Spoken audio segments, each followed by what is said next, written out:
বাংলাদেশের ট্রেনিং সার্টিফিকেটের সাথে মালয়েশিয়ার কলিং, ভিসা, ই ভিসা কোনো সম্পর্ক নাই। এইগুলোর কোনো সম্পর্ক নাই। যে অনেকে আমাকে প্রশ্ন করেন যে ভাই আমি তো ট্রেনিং সার্টিফিকেট করেছি, আমি গতকাল ট্রেনিং সার্টিফিকেট পেয়েছি, এখন আমার কতদিনের মধ্যে ভিসা আসবে? ভাই এটা একদম অবাস্তব প্রশ্ন, অবান্তর প্রশ্ন।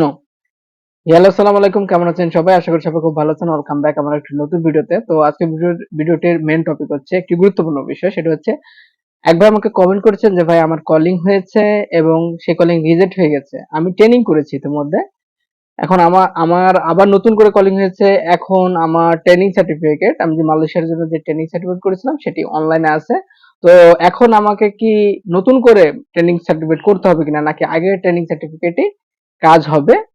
তো এই বিষয় সম্পর্কে তিনি জানতে চেয়েছেন। তো আজকের ভিডিওটিতে আমি এই সম্পর্কে আলোচনা করব যে যদি একবার ট্রেনিং সার্টিফিকেট আপনার মালয়েশিয়ার জন্য করে থাকেন, যদি ট্রেনিং সার্টিফিকেট অনলাইনে থেকে থাকে, তাহলে কি আপনাদেরকে আবার নতুন করে ট্রেনিং সার্টিফিকেট করতে হবে কিনা। তো আজকের ভিডিওটি আপনারা শুরুতে শেষ পর্যন্ত মনোযোগ সহকারে দেখবেন। আশা করি এই ভিডিওটি দেখলে আপনারা আজকে ক্লিয়ার হয়ে যাবেন যে আপনার কি আগের ট্রেনিং সার্টিফিকেটটি হবে কিনা, নাকি আপনাকে নতুন করে ট্রেনিং সার্টিফিকেট করতে হবে মালয়েশিয়ার জন্য।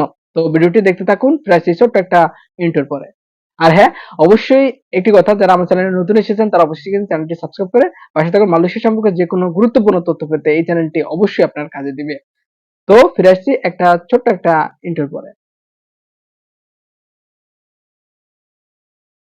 Welcome back. এবার আসি মূল কথায়। যে ভাইটি আমাকে কমেন্ট করেছেন সে মালয়েশিয়ার জন্য কলিং আবেদন করেছিল এবং কলিং হওয়ার পরে সে ট্রেনিং কমপ্লিট করেছে এবং অনলাইনে সার্টিফিকেট পেয়েছে এবং কিছুদিন পর তার কলিং রিজেক্ট হয়ে গেছে। তো কলিং রিজেক্ট হয়ে যাওয়ার পরে তিনি আবার নতুন করে কলিং এর জন্য আবেদন করেছেন এবং কলিং হয়েছে।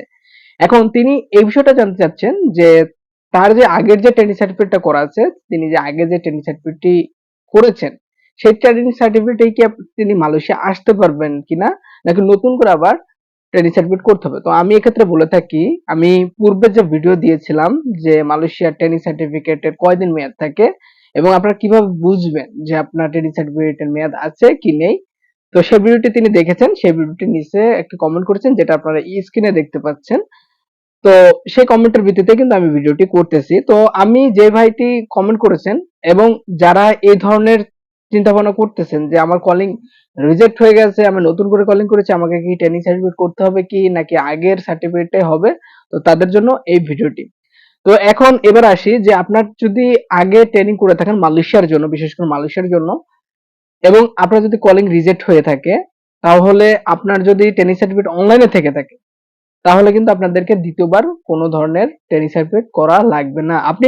আমি প্রবাসী একটা ওয়েবসাইট আছে, যেটা আপনি গুগলে ক্রোম ব্রাউজার ব্যবহার করে আপনি সার্চ করবেন আমি প্রবাসী। প্রথম যে ওয়েবসাইটটা আসবে সেই ওয়েবসাইটে ক্লিক করে আপনারা কিন্তু আপনার সার্টিফিকেটটি চেক করবেন যে আপনার সার্টিফিকেট অনলাইনে আছে কিনা। আপনার সার্টিফিকেট কিভাবে ডাউনলোড করবেন, ট্রেনিং সার্টিফিকেট কিভাবে ডাউনলোড করবেন, সেটার জন্য আমি একটি ভিডিও দিয়েছি। সেই ভিডিওটি আমি আমার ডিসক্রিপশন বক্সে দিয়ে দেবো অথবা আমার কমেন্ট বক্সে দিয়ে দেবো, সেখান থেকে আপনারা কিন্তু ভিডিওটি দেখে নেবেন এবং তাহলে সহজে বুঝতে পারবেন যে আপনি কিভাবে আপনার বুঝবেন আপনার সার্টিফিকেটটি এখন অনলাইনে আছে কিনা, কিভাবে ডাউনলোড করবেন, সে সমস্ত প্রক্রিয়া আমি আগের ভিডিওতে দেখিয়েছি।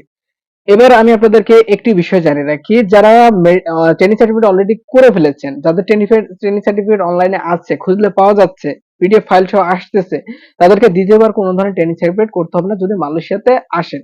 সেহেতু দ্বিতীয়বার কোনো ধরনের ট্রেনিং সার্টিফিকেট করতে হবে না। আমি আপনাদেরকে একটি বিষয় জানিয়ে রাখি, ট্রেনিং সার্টিফিকেটের সাথে মালয়েশিয়ার ভিসার কোনো সম্পর্ক নাই, মালয়েশিয়া কলিং এর কোনো সম্পর্ক নাই, কোনো সম্পর্ক নাই। ট্রেনিং সার্টিফিকেটটা একমাত্র লাগে বিমিটি ক্লিয়ারেন্স কার্ড পাওয়ার জন্য, একমাত্র বিমিটি ক্লিয়ারেন্স কার্ড পাওয়ার জন্য। আর এই বিমিটি ক্লিয়ারেন্স কার্ডটা কেন লাগে, বাংলাদেশ গভর্নমেন্ট জানতে চায়। বাংলাদেশ গভর্নমেন্ট একটা তথ্য রাখে যে আপনি কোন দেশে যাচ্ছেন, কি কাজে যাচ্ছেন, কোন ভিসায় যাচ্ছেন, এই সমস্ত কিছু একটা ডাটাবেস সার্ভারে থাকে বাংলাদেশ গভর্নমেন্টের কাছে, যেটা বিমিটি সার্ভার হিসেবে আমরা চিনি।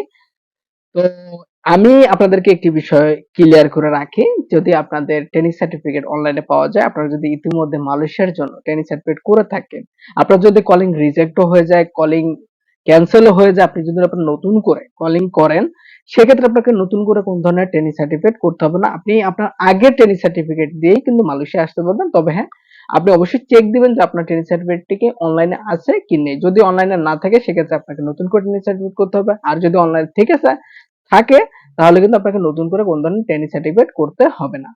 আপনাদেরকে আমি একটি বিষয় ক্লিয়ার করে রাখি, সেটা সবসময় আপনাদের মাথায় রাখবেন। সেটা হচ্ছে বাংলাদেশের ট্রেনিং সার্টিফিকেটের সাথে মালয়েশিয়ার কলিং, ভিসা, ই ভিসা কোনো সম্পর্ক নাই।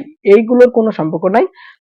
ট্রেনিং সার্টিফিকেটের সাথে কলিং এর কোনো সম্পর্ক নাই, ই ভিসার কোনো সম্পর্ক নাই। যে অনেকে আমাকে প্রশ্ন করেন যে ভাই আমি তো ট্রেনিং সার্টিফিকেট করেছি, আমি গতকাল ট্রেনিং সার্টিফিকেট পেয়েছি, এখন আমার কতদিনের মধ্যে ভিসা আসবে? ভাই এটা একদম অবাস্তব প্রশ্ন, অবান্তর প্রশ্ন। কেননা ট্রেনিং সার্টিফিকেটের সাথে কলিং এর কোনো সম্পর্ক নাই, ই ভিসার কোনো সম্পর্ক নাই। ট্রেনিং সার্টিফিকেট আমি মালয়েশিয়াতে এসেছি, আমি আমার কথাটাই বলি, আমি কলিং আসার আগে ট্রেনিং সার্টিফিকেটের জন্য ফিঙ্গার দিয়েছি, ট্রেনিং সার্টিফিকেট করেছি কলিং আসার আগে, এবং ফিঙ্গার দিয়েছি কলিং পেপার পাওয়ার আগে। কলিং তখন আমার হয় নাই, তখন দেওয়া যেত, যার কারণে আমরা দিয়েছি। তো এই ট্রেনিং সার্টিফিকেট লাগবে একমাত্র ক্লিয়ারেন্স কার্ড পাওয়ার জন্য, বিএমইটি ক্লিয়ারেন্স কার্ড পাওয়ার জন্য। তাছাড়া অন্য কোনো কাজে লাগে না। এই ট্রেনিং সার্টিফিকেট অন্য কোনো কাজে লাগে না, শুধুমাত্র বিএমইটি ক্লিয়ারেন্স কার্ড পাওয়ার জন্য এই ট্রেনিং সার্টিফিকেটটি লাগে।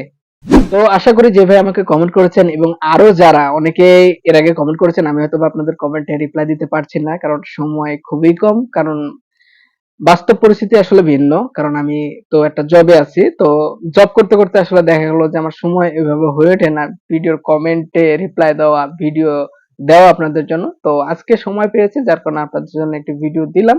আশা করি এই ভিডিওটা দেখে আপনারা অনেকেই উপকৃত হয়েছে। যদি মালয়েশিয়া সম্পর্কে কোনো কিছু জানতে হয়, কোনো কিছু বুঝতে হয়, এই সম্পর্কে আমার কিন্তু আরো অনেক ভিডিও দেওয়া আছে আমার এই চ্যানেলে, আপনারা সেই ভিডিওগুলো দেখবেন।